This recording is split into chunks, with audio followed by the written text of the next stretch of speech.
your mind, how to attract money using your mind. Now, you may find it difficult to believe, but your mind is so powerful that with the help of your mind, you can actually attract whatever amount of money that you want to yourself. Whatever amount. And I'm going to show you this from scripture today. And I'm also going to give you some examples in real life. In real life, that shows you that you can actually attract whatever amount. And it doesn't matter how much it is, you can attract it to yourself. In actual fact, you limit the amount of money that you have with your mind. The amount of money that you have currently is as a result of the limit that your mind has put to your bank account. All right, so let's go into the scriptures. Genesis chapter 30. Genesis chapter 30 from verse 26 to Genesis chapter 30 from verse 26 to verse 46. Is it 46? To the last verse. From verse 26 to 43. Genesis 30 from verse 26 to 43. Now, I mean, it's a long read, so I won't go through it all. But if you read that scripture, and I want you to go back after you finish watching this video and read that scripture. When you read that scripture, you see the story of Laban and Jacob. Jacob was working for Laban, and prior to this time, Jacob had worked 7 years in order to marry a woman. 7 years for a woman. Excuse me. Excuse me, please. He had worked 7 years in order to marry a woman, and he was shortchanged. He wasn't giving the woman he wanted. So he had to work another 7 years to marry the same woman, 14 years of his life, on top of one baby. 14 years of his life trying to marry one woman. After that happened, that one woman still did not give birth until some years. And then after some years, and that woman gave birth, Jacob went to Laban and said, see, I've served you enough. I've made everything, blossom in your place and all that. I want to go. Please give me my wives and my children and let me go. And Laban said, no, I can't let you go. I can't let you go because since you came here, I've been prospering. I've not even been stressing myself, just relaxing. And you have been doing all the work and I've been prospering. He said, tell me how much you want me to pay you. Whatever amount it is, and I will pay you. And so Jacob, having already, known this, said, let's do it this way. Every sheep, he said, now, don't pay me in cash anymore. And that's one thing you need to realize. If you're going to be wealthy, working under someone, try to get a part of the business and not cash. Try to get a part of the business. Try to become a partner and not just to get, because you spend the cash and it will go. But whatever you get that is a part of the business, you will have, and it will keep multiplying and bringing money to you.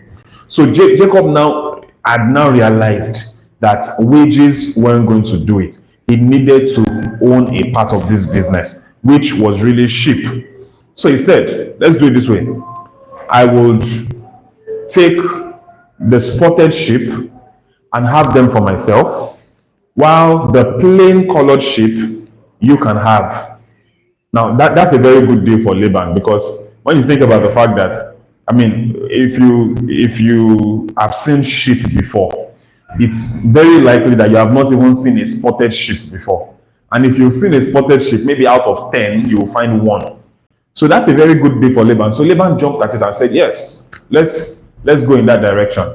So they had an agreement and took the spotted ones, or the spotted ones, 3 days journey away from Jacob, so that there was no way Jacob could play any pranks. The spotted ones were far. But before long, the spotted sheep became more than the plain sheep. Now, a miracle, this is more than a miracle. This is like how all the spotted sheep now became more than the plain sheep. Now, what did Jacob do? Because that's where the juice is for us. What did Jacob do? Jacob ensured that all the plain sheep, whenever they were mating, were looking at a particular tree. He took that tree, cut the back of the tree off, put dots on the tree, on the plain side now, put dots on it, so that every time they were eating, they were looking at the dots on that tree. Then that back that he cut, he put dots on it and put it inside their bowl of water. It's usually like a very long bowl of water. Put it in there so that every time they were drinking practically from the dotted thingy, because that's what they can see. Whenever they were mating also, he ensured that they were facing that tree that was dotted, so that before long, the white plain colored sheep and plain colored sheep will mate and give birth to a spotted sheep. He changed their DNA from inside out. Plain and plain mated and gave birth to colored. When I first, started working and God was teaching me how to make money, this was the very first lesson that he taught me. He taught me the lesson of my mindset. He told me that if I am poor in my mind, I will be poor in the physical, and that there is nothing that can help me to be rich in the physical if I'm poor in my mind. So he told me, he said, I have to first be rich in my mind. Now, in the period when he was telling me this is what I was doing.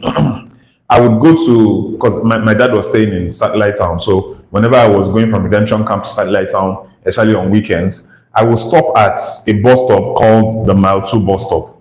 When I stop at Mile 2, I would go into the car shop where they sell cars. I didn't have the money to buy. In fact, my transport fare was almost never complete. I'll go into the car shop where they sell cars and start pricing cars. I didn't look like it. I was lean. I was as lean as bonga fish, as we say. I didn't look like it at all. So I would go into this car shop and I'll go in with confidence. And I'll be like, yeah, can I see this car? And then they take me to the car. And I say, open it. Then they open it. Then I start the engine. And I'm like, the way it's sounding. Anyway, open the bonnet. Let me see the engine.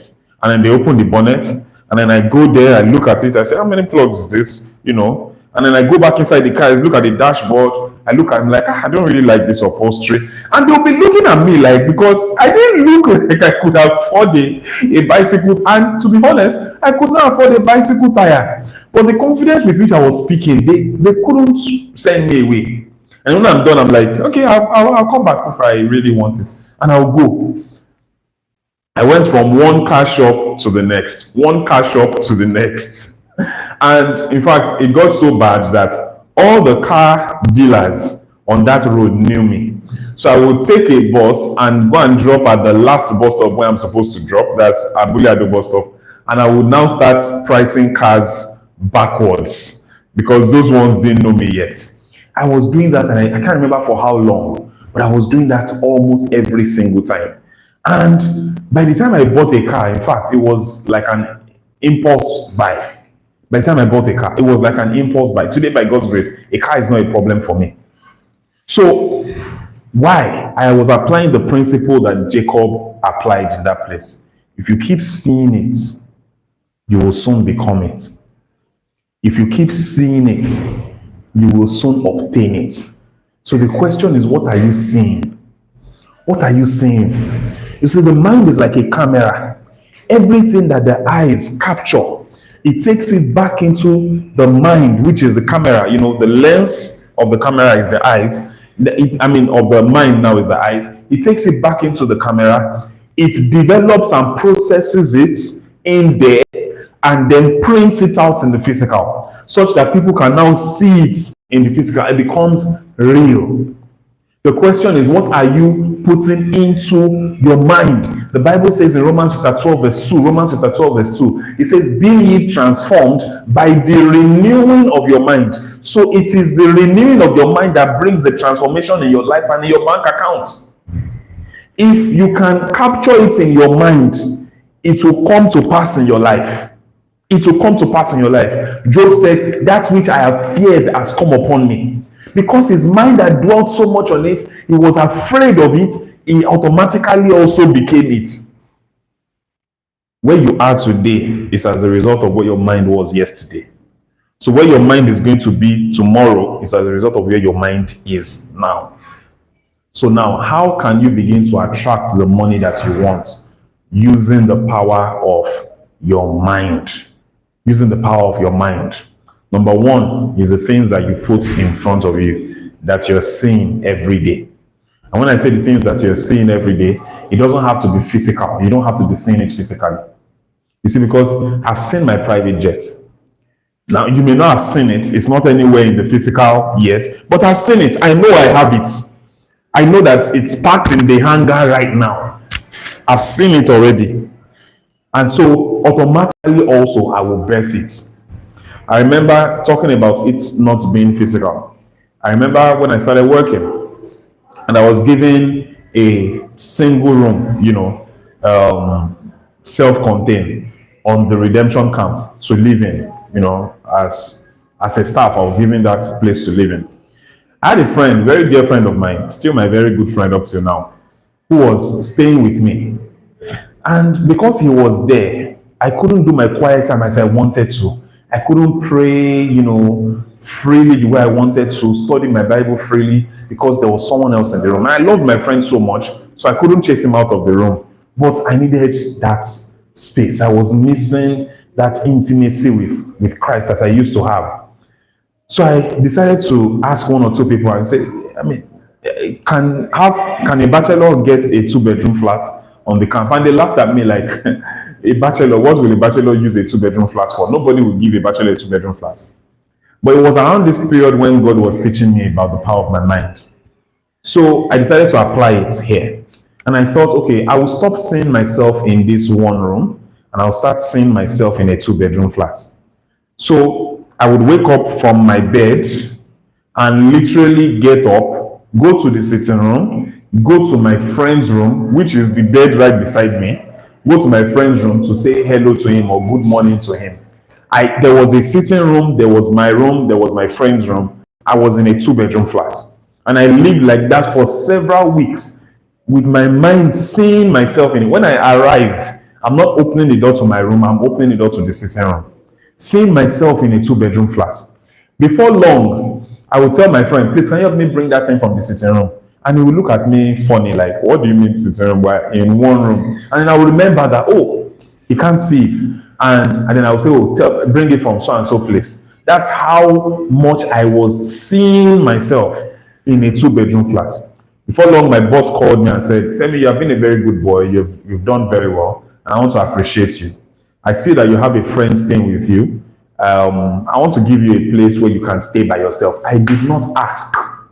I did not even hint that I was uncomfortable at all. But my boss just said, I want to give you a place where you can stay by yourself. And I went to go and see the place.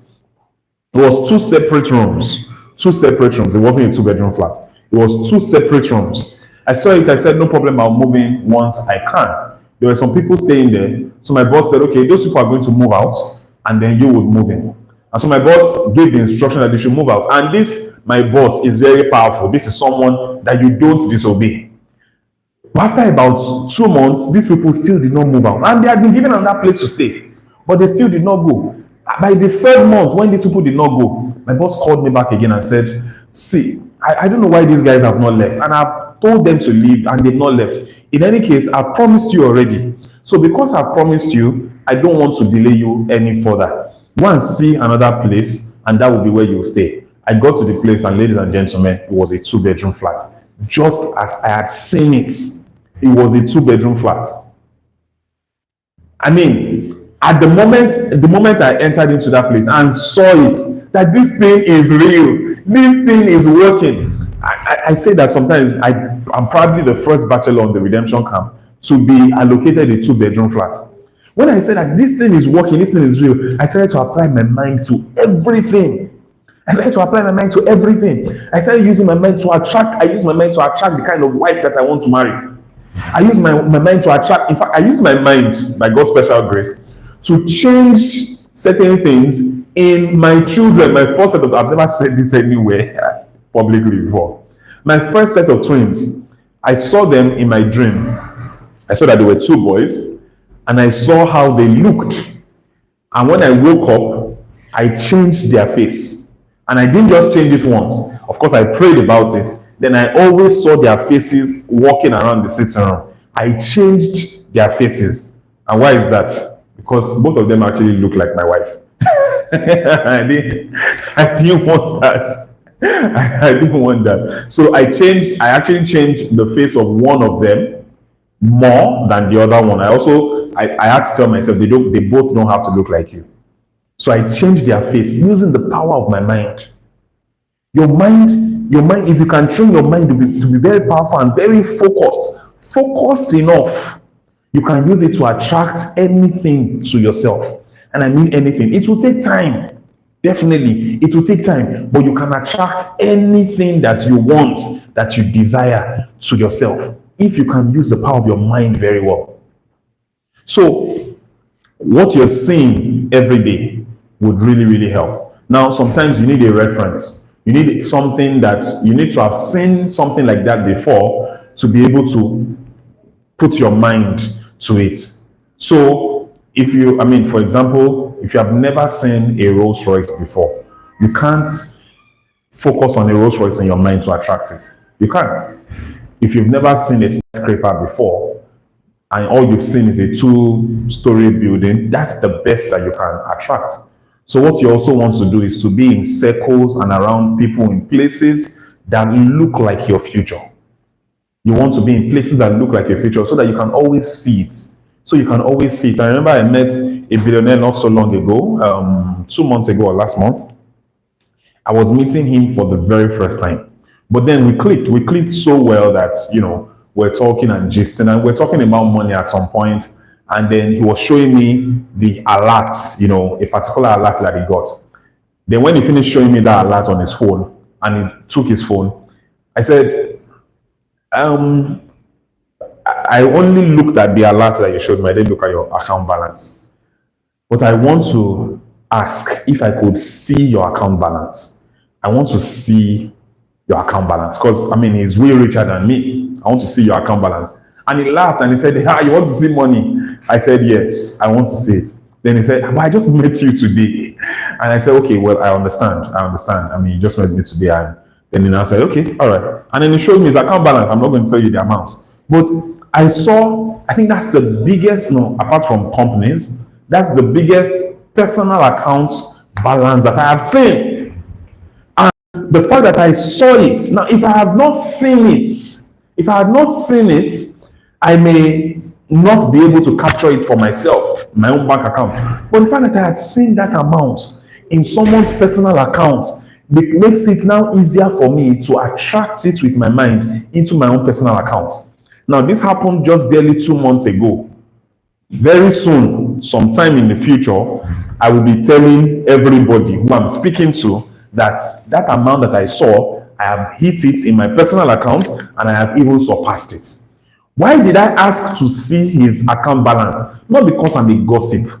I don't own Linda Ikeji blog or any gossip blog where I want to go and talk about it. In fact, right now I'm telling you, I'm not even telling you the name of the person, neither am I telling you the amount that I saw in the account. I'm not a gossip. The reason I wanted to see that account balance was because I needed a reference point to be able to use my mind to attract something like that. So sometimes you need that reference point. You need to be around or people or places that look like your future. I live on the Redemption City. That's where God asked me to reside. And in fact, there was even a time I was, let me not talk about that. That's where God asked me to reside. Now, several times, I always take the opportunity to go to the island. Always. Now I go more often, but earlier on, when I wasn't going so often, I used to take the opportunity to always go to the island whenever I can, and especially to go to Ikoyi. Ikoyi is the richest area in Africa, in probably in the whole of Africa. Yeah, richest neighborhood. To go to Ikoyi, I want to see the skyscrapers. I want to see the big houses. I want to see where one man's house in a place, prime location like Ikoyi, is as big as 1 acre of land. And I want to see the massive mansions. Whenever I have to go to my mentor's house, my mentor is a very humble person. So he doesn't live that flamboyant life and all that. But even while I'm there, I'm picking out things. I'm looking at his garage. I'm picking all these things as references to the future that I will be living in. Picking all these things as references. So please don't hesitate to go to the big areas. Sometimes not to do anything, but just to go and capture and take into yourself the big things of your future. Sometimes don't hesitate to go to certain meetings, certain places, just to go and capture the big things of your future. It's very important, because at the end of the day, you are what you are seeing. You are what you are building in your eyes. If it enters into your eyes, it enters into your mind, it also enters into your life. It also enters into your life. All right, so very important. Be careful also what enters into your mind. That's one about your eyes. So I'll go over it again when we're out of the light. So that's one about your mind. About your eyes capturing to your mind. The second gate to your mind is your ears. Your ears. That's the second gate to your mind. The things that you are hearing. Whenever I'm around somebody that is saying, "Oh, this economy is terrible. Oh, Tinubu is the cause of my problem," I shift. Why? Because I don't want to be infected with a small mindset. You see certain people, every time that you meet them, they are complaining. Everything that they have to say is complaints. Nothing is ever working for them. If you stay around such people for long, nothing will ever work for you too. Why? Because you are capturing into your mind negativity, you are capturing into your mind impossibilities. So what are you supposed to do? Stay away from such people and start working and moving with people who have great minds. People who are always seeing possibilities. Start working and moving with people who, when everybody is saying things are going bad, they are saying things are going great. When you are around such energy, there's something we call energy, and the Chinese understand this thing very well, more than anybody else. Energy. The energy around, and if you know any wealthy person, any billionaire, multi-billionaire, they don't like people with bad energy around them.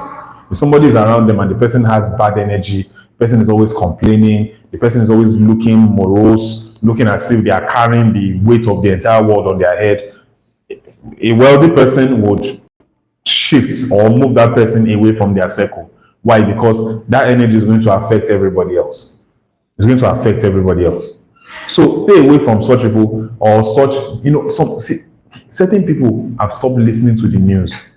Who said it? Was it Obasanjo or Tinubu that said they have stopped listening to the news? Was it Tinubu that said they have stopped? I totally understand.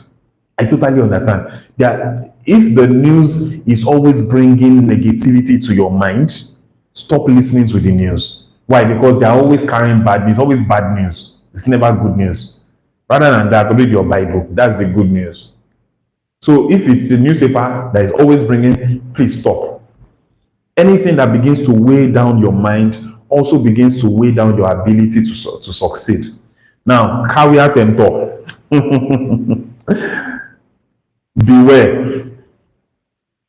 The fact that your mind is powerful enough to attract these things does not mean that your hands should not also work to attract these things. I've seen people stand in front of the mirror and they are trying to practice this using your ears and the next gate, which I'll talk about, which is your mouth, to confess wealth. And then they stand in front of the mirror when they wake up in the morning. First and foremost, they wake up at 10 a.m. in the morning and they've been sleeping since 10 p.m. the previous night, 12 hours, half of their life to sleep. And then they wake up, tie their wrapper or their towel, go to their bathroom, look into the mirror, and then they say, Femi decide you will be great. And then they say, you are going to become the president. You are going to become that. And they never go and join a political party to become president. They never try to even find out how much it takes to campaign. But they just wake up at 10 a.m. and then they go to front of the mirror and then they begin to confess. And after confessing, they go back to bed or they go to Netflix. Their life is only going to, number one, their life will become the same thing that they have been seeing in the mirror. That's what they will continue to see, themselves with only towel. Secondly, is what they are seeing on Netflix, entertainment, play, laughing, that's all that their life will just become. So the fact that your mind is powerful enough to attract wealth does not automatically mean that your hands should not also attract wealth. All right. So the things that you're hearing, that's the ear gates. The things that you're hearing will also impact on your wealth journey. So I'm begging you, if your neighbors are the kind of people that are always saying negative things are getting more and more. I've said it before. Things are not more and more expensive. Things are, yes, prices have gone up, but there are people who are still affording all these things that yet people are complaining that it's expensive. It's not expensive to some people. In fact, the price has gone up, but it is still cheap to some people. So don't assume that by the time you begin to assume that everybody thinks everything is expensive because that's all that is around you, then it will become expensive for you. Use your mind well. This your brain, God has given it to you as not just something to think with, but something to produce with. It's a factory. It can produce wealth for you. It can produce anything. I'm telling you that my mind, I used it to attract the kind of wife that I will marry. If I could use it to practically attract a woman, a human being, then how much more material things? How much more material things? Now, in attracting, like I said, in attracting the wife that I wanted to marry with my mind, I also became the kind of man that woman can marry. That's what I'm saying about don't just use the power of your mind to focus on something. You also have to work on your own end for that thing to really come to you. You get. So the eye gate, what's the other one I said? The ear gate, and then the third gate to the mind that leads to the mind, but actually leads outside the mind, is the mouth gate. Jesus Christ said, it's not what goes into the mouth that defiles, but what comes out of the mouth. So the mouth gate is actually an outward gate or an outlet from the mind. And when you catch yourself, whatever you catch yourself saying is actually what you have consumed in your mind. So with your mouth, you must be careful to say the right things and be watchful of what your mouth is saying, because that's what you have become on your inside. When your mouth says wealthy, is always saying wealthy things, it's always saying, oh, that's not expensive.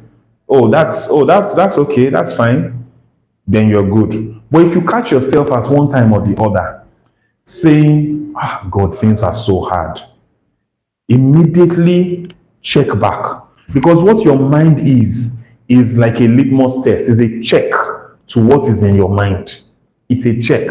So immediately if you catch yourself saying the wrong things, immediately recalibrate your brain. Recalibrate your mind to say, no, I should not say that.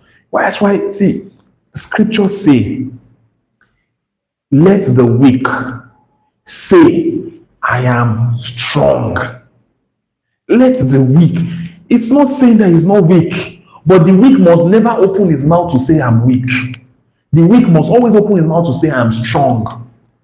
In the same vein, let the poor say, I am rich.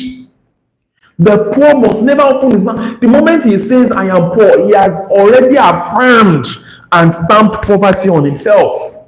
He has stamped it on himself. You know, God's name, the time when we heard God introduce himself, apart from, all the other times in Revelations where Jesus Christ appeared and said, I'm the Alpha and Omega, the beginning and the end. When God introduced himself was when Moses met him at the burning bush in Exodus 3. And when Moses met him, Moses said, who are you? Or who should I tell them sent me? And he said, tell them, I am that I am. Really, what it is I am. That's God, like, I am.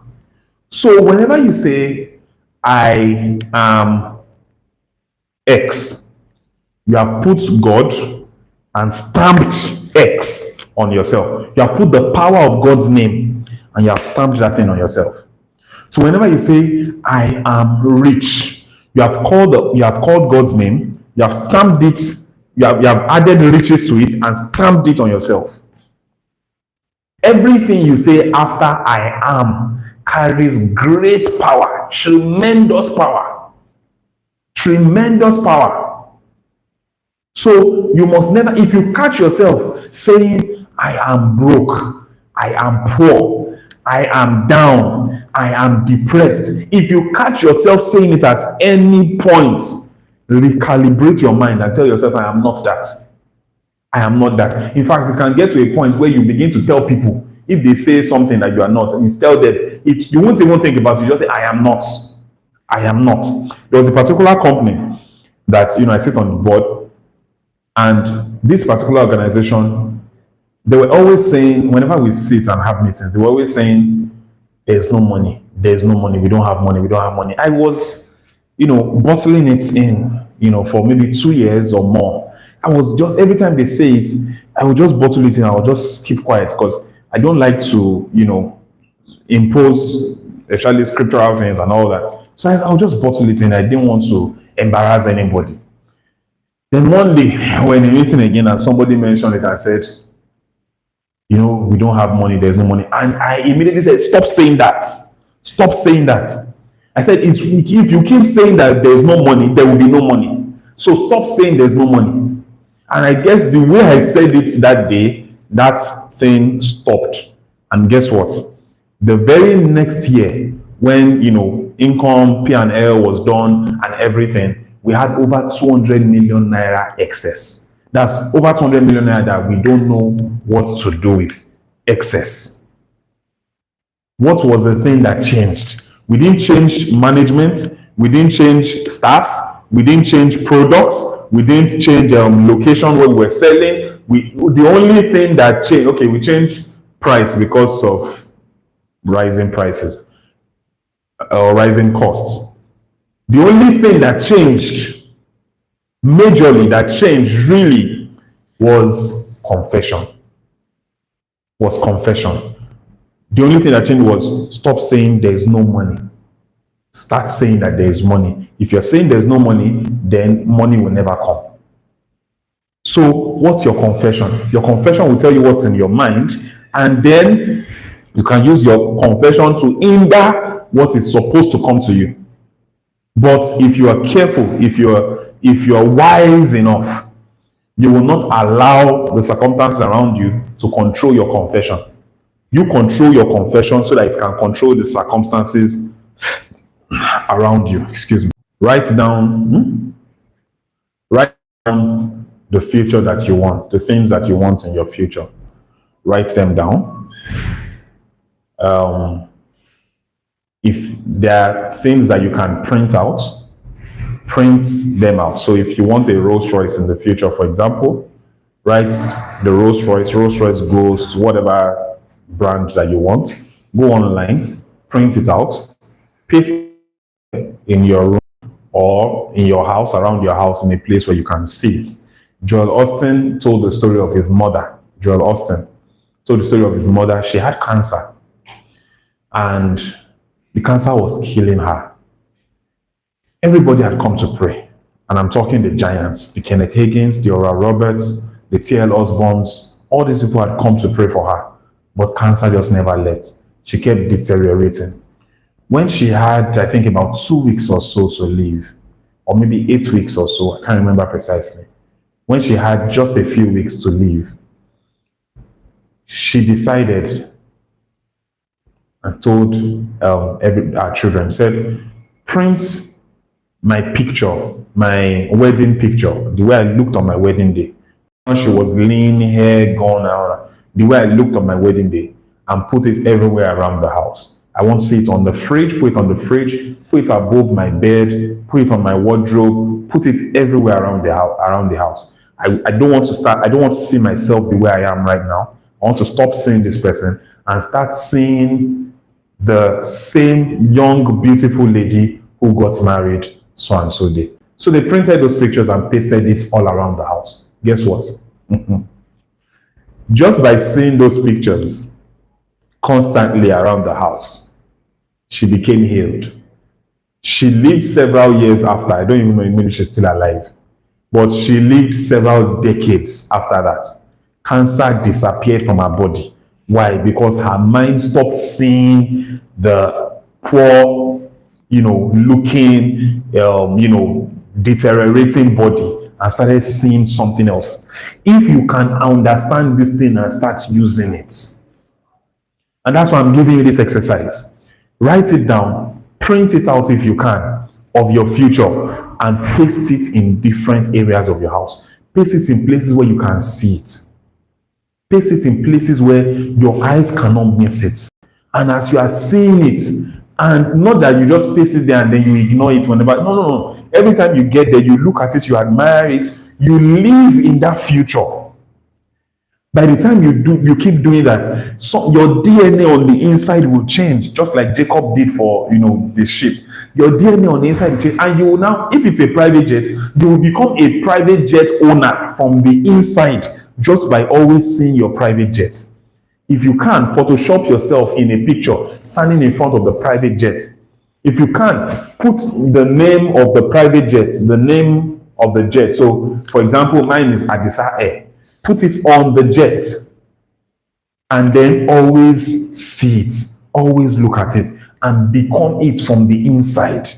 That's the exercise I'm giving to you today. It's the first time I'm giving you any exercise. So please do it. And after you've done it, go to the comment section in this video and put it there that you have done it. And I want you to put it there as a testament so that when it actually happens, then maybe you download the video so that when it actually happens, you can come back to reply to that comment and say, I did this so and so years ago, and this is now the reality of it. This is the picture of when I have achieved it. Promising me you'll do that. And everybody in this room. Promising me you'll do that. Fantastic. Any questions? Any questions? No questions. Okay. Or you want us to go off first? All right, so we can end the live. Thank you so very much. Okay. Prophesying or saying something and daydreaming. Well, yeah, daydreaming is happening in your mind. Saying it out is happening outside, and they are both very effective. They are both just as effective. Ephesians 3 verse 20. Ephesians 3 verse 20. It says, God is able to do exceedingly abundantly above all that you ask or think. So, you say, I will eat bread with jam or butter. It means that the two of them will do the same work. When you put or in between, it means you can use one to replace the other. So, daydreaming will do the same thing as saying it out. So it's important that you daydream and that you also say it out. In fact, the abundance of the mouth, out of the abundance of the heart, the mouth will speak. So you have daydreamed, your heart has already consumed it, it will now come out of your mouth. They are both like walking hand in hand, they are cousins. They are cousins. All right, so thank you so much for joining us today. Please join us next week. Don't forget to do that exercise. Put it in the comment section, and then when it actually happens, I want to also see that comment. I want to keep coming back to this video, maybe 2, 3, depending on how big what it is or the distance between where you are now and what you're dreaming. I want to keep coming back to this video several times to see many people's comments about the effect of using their mind to attract the wealth that they want. God bless you. I'll see you next week, Tuesday, for Business Bible Study. We're always here physically, Daria Adeboye Innovation Hub, if you want to join us, or you can always join us right here on YouTube also. Thank you.